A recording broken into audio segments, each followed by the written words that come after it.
அனைவருக்கும் வணக்கம். இன்றைய ஹிந்தி நியூஸ் பேப்பர்ல என்ன இம்பார்ட்டன்ட் நியூஸஸ் இருக்கு அப்படின்னு சொல்லி பார்ப்போம். ஸோ முதல்ல வந்து பார்த்தீங்கன்னா, ஸோ இந்த double engine cute slogan Suez federal question அப்படின்னு சொல்லி குடுத்துருக்காங்க. ஸோ பொதுவா எலக்ஷன் டைம்லலாம் வந்து பார்த்தீங்கன்னா, மத்திய அரசாங்கம், மத்தியில ஆளக்கூடிய கட்சி வந்து மாநிலத்திலயும் ஆட்சி அமைக்கணும்னு நினைப்பாங்க. ஸோ அதுக்காக அவங்க சொல்லக்கூடிய அந்த ஒரு தேர்தல் ஸ்லோகன் தான் என்ன அப்படின்னு சொல்லி பார்த்தீங்கன்னா, டபுள் இன்ஜின் சர்க்கார் அப்படின்னு சொல்லி. அதாவது மத்தியிலயும் ஒரே கட்சி, மாநிலத்திலயும் அதே கட்சி ஆட்சியில இருக்கப்ப, நெறைய டெவலப்மென்டல் ப்ராசஸ் வந்து சீக்கிரமா நடக்கும் அப்படிங்கிறது அதனுடைய மீனிங். அத இன்னொரு விதமாவும் புரிஞ்சுக்கலாம். மத்தியிலயும் எங்க ஆட்சி, மாநிலத்திலயும் எங்க ஆட்சின்னு இருந்தா உங்களுக்கு டெவலப்மென்ட் நல்லா வரும். அப்படி இல்லன்னா உங்களுக்கு ஃபண்டிங் வந்து லேட் பண்ணுவோம் அப்படிங்கிற மாதிரியும் அத புரிஞ்சுக்கலாம் அப்படிங்கிறத இந்த ஆர்டிகிள்ல சொல்றாங்க. அப்ப டபுள் இன்ஜின் சர்க்கார்ன்னு நெறைய இடத்துல இருக்கு. இப்ப உத்தரப்பிரதேசல பார்த்தீங்கன்னா, ஆளுங்கட்சி ஒரே மாரி தான் இருக்காங்க. இந்த மாரி பல மாநிலத்தில இருந்தாலும் எதிர்க்கட்சிகள் ஆளக்கூடிய மாநிலத்துல இருக்கக்கூடிய பிரச்சனைகளையும் நம்ம எடுத்து பார்க்கணும் அப்படின்னு சொல்றாங்க. ஸோ டபுள் இன்ஜின் சர்க்கார் அப்படிங்கிறது ஆ எந்த கட்சி ஆட்சி செஞ்சாலுமே டபுள் இன்ஜின் சர்க்கார வந்து கொண்டு வரணும் அப்படிங்கிறத சொல்றாங்க. ஸோ அப்படி அந்த கான்டெக்ஸ்ட்ல இப்ப இருக்கக்கூடிய சென்டர் ஸ்டேட் ரிலேஷன்ஸ்ல என்ன மாரியான பிரச்சனைகள்லாம் இருக்கு? நம்மளோட இந்தியன் ஃபெடரலிசம்ல என்ன ப்ராப்ளம்ஸ்லாம் இருக்கு அப்படிங்கிறத சொல்லியிருக்காங்க. ஸோ ஃபர்ஸ்ட் எடுத்தோனே பார்த்தீங்கன்னா, ஃபினான்ஸ் கமிஷனோட அந்த ஃபினான்ஸ் கமிஷன் டெவல்யூஷன் பண்றப்ப 41% இப்ப 16th ஃபினான்ஸ் கமிஷன் சொல்லியிருக்காங்க. அத 2011 பாப்புலேஷன் டேட்டாவ தான் பேசிஸா பார்க்கறப்ப 2011 பாப்புலேஷன் டேட்டா தான். அப்ப ஸ்டேட் கவர்ன்மெண்ட்ஸ் குறிப்பா சதர்ன் ஸ்டேட்ஸ்லாம் என்ன சொல்றாங்கன்னா, நமக்கு 2011 சென்சஸ யூஸ் பண்றப்ப எங்களுக்கெல்லாம் அலோகேஷன் கம்மியா தான் ஆகும். நீங்க 1971 சென்சஸ பயன்படுத்துறப்ப தான் ஒரு ஃபேர் அலோகேஷன் எல்லா ஸ்டேட்ஸ்க்கும் ஈக்குவலா டிஸ்ட்ரிபியூட் பண்ண முடியும் அப்படிங்கிறத சொல்றாங்க. ஸோ 2011 சென்சஸ யூஸ் பண்றப்ப சதர்ன் ஸ்டேட்ஸ்க்கு கம்மியான நிதி வருவாய் தான் மத்திய அரசாங்கத்துக்கிட்ட இருந்து வருது அப்படிங்கிறது ஒரு குற்றச்சாட்டா இருக்கு.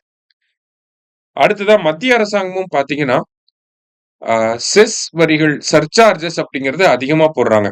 இந்த செஸ் அண்ட் சர்சார்ஜஸ்னால அவங்க நெறைய ரெவென்யூவ வந்து ஜெனரேட் பண்றாங்க. இந்த செஸ் அண்ட் சர்சார்ஜஸ் மூலியமா வரக்கூடிய ரெவென்யூவ அவங்க மாநில அரசாங்கத்துக்கிட்ட ஷேர் பண்ணணுங்கிற நீடு கிடையாது. அப்ப இதுவுமே வந்து ஒரு பிரச்சனையா இருக்கு அப்படின்னு சொல்றாங்க. அடுத்ததா வந்து பார்த்தீங்கன்னா, இந்த டெவல்யூஷன் ஹரிசான்டல் டெவல்யூஷனுமே மாநிலங்களுக்கு மத்தியில பிரிச்சு குடுக்குறதுமே பார்த்தீங்கன்னா, ஈக்குவலா இல்ல. இப்ப தமிழ்நாடு நெறைய கான்ட்ரிபியூட் பண்ணுது. ஆனா ரிட்டர்ன்ஸ் வந்து கம்மியா தான் இருக்கு. உத்தரப்பிரதேஷ் கம்மியா தான் கான்ட்ரிபியூட் பண்றாங்க. ஆனா ரிட்டர்ன்ஸ் அதிகமா இருக்கு. இந்த மாரியான பிரச்சனைகள் தான் இருக்கு. அதே மாரி கவர்னர்ஸோட ரோல். கவர்னர்ஸ்லாம் என்ன பண்றாங்க, ரொம்ப நாளைக்கு ஒரு பில்ல பாஸ் பண்ணாமயே அப்படியே ப்ரொலாங்க்டா வச்சிருக்காங்க. ஆனா இதுவே ஆளுங்கட்சிகள் இருக்கக்கூடிய மாநிலத்தில பார்க்கிறப்ப அப்படி கிடையாது. உடனேக்குடனே பாஸ் பண்ணிடுறாங்க. இப்ப டெவலப்மென்ட் பாதிக்குது அப்படிங்கிறத சொல்றாங்க.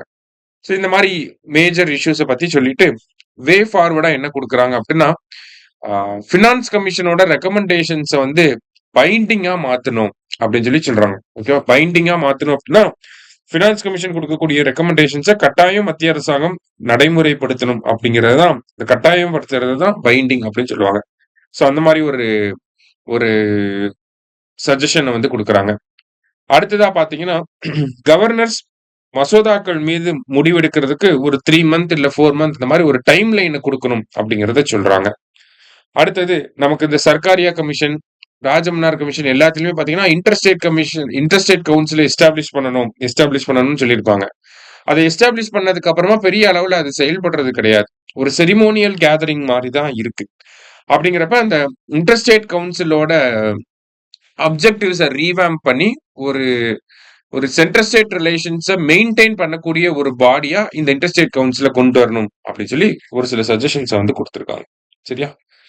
அடுத்ததா வந்து பாத்தீங்கன்னா, Modi sets new record with 8931 days in public office அப்படின்னு சொல்லி குடுத்திருக்காங்க. அதாவது என்ன சொல்றாங்க அப்படின்னா, நம்ம பிரதமரா இருக்கக்கூடிய நரேந்திர மோடி ஒரு அரசின் தலைவராக இருக்க இருக்காரு தொடர்ச்சியா 8931 நாட்கள். அதற்கு முன்னாடி பாத்தீங்கன்னா, சிக்கிமோட சீஃப் மினிஸ்டரா இருந்தவரு பவன்குமார் சாம்லிங் அப்படிங்கிறவங்க. அவர் தொடர்ச்சியா 8930 நாட்கள் வந்து ஆபீஸ்ல இருந்திருப்பாரு. ஐ மீன் சீஃப் மினிஸ்டரா இருந்திருப்பாரு. நம்ம பிரைம் மினிஸ்டரும் வந்து பாத்தீங்கன்னா, அக்டோபர் 2001ல குஜராத்தோட சீஃப் மினிஸ்டர் ஆயிருப்பாரு. அதுக்கப்புறமா 2014 வரைக்குமே குஜராத்தோட சீஃப் மினிஸ்டரா கன்டின்யூ ஆயிருப்பாரு.